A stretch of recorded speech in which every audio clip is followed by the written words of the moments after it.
Hi everyone, I hope this video finds you well. My name is Martin na sisi ni watu wa insurance. In this channel, in case you're here for the first time, we do two things. We do civic education as well as insurance reviews, especially within the Kenyan market.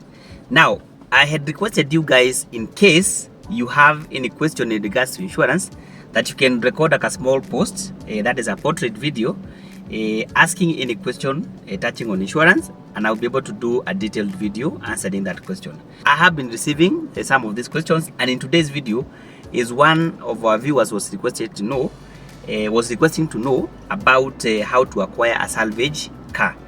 And because I don't have monopoly of knowledge, and in this channel I want to be very open to even include those people who are experts in insurance, so I had to invite one of my friends who has been there for a while, and he understands how to go about the salvage or acquiring salvage cars. So in this video, I want us to go through that explainer, and I'll be happy to hear your next question. In case you are there and you want to know something, anything touching on insurance, kindly record an audio as well can do, or even like a short video, and I'll be able to bring you a good response or detailed video responding to that question. So let's listen in. Hello Martin, I'm interested in buying a salvaged car that's being auctioned by an insurance company. I have a few questions. So the first question is, do insurance companies typically auction salvaged cars? Do you sell these cars and may involve in accidents? And if I purchase a salvaged car, will I be able to insure it?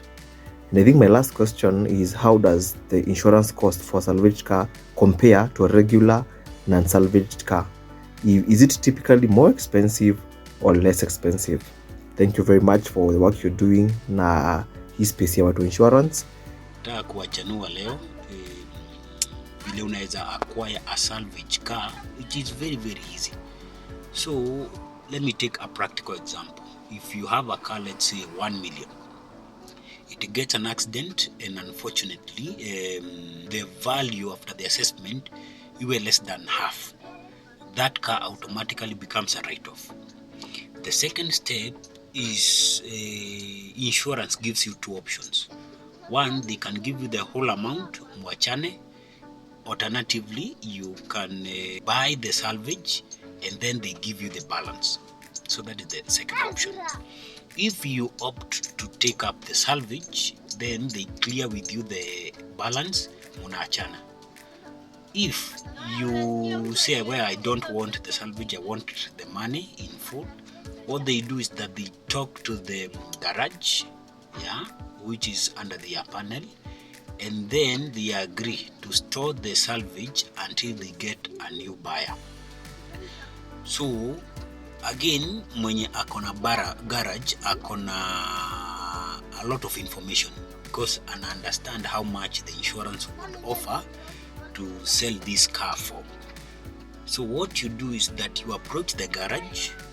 Almost every major garage is empaneled, and what you do, once you approach the garage, they can give you the information regarding the previous owner of the car, and then what you do is that you talk to the previous owner. He can be able to give you some heads up on how much the insurance was willing to take.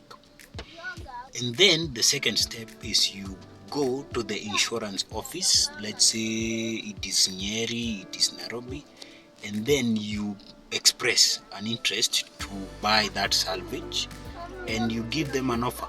They may choose to advertise or they may choose not to advertise. They sell it directly to you. If you are lucky, you can get a very good deal from the insurance, but they are most of the time very open to the talks. So first thing, talk to the garage. The garage will introduce you to the previous owner, and if the previous owner gives you the information that you need, you can go to the insurance company and offer to buy that car. So thank you very much for watching to the end. I hope that answered your question. Thank you very much, Samuel Toita. This video was courtesy of Sam, and in case you have any other question in regards to anything, whether it's education, whether it's your vehicle, whether it's your medical covers, whatever it is, I'll do my best to answer you with a detailed video, and where I cannot, I'll be able to bring you experts and answer you into details. So thank you very much for watching.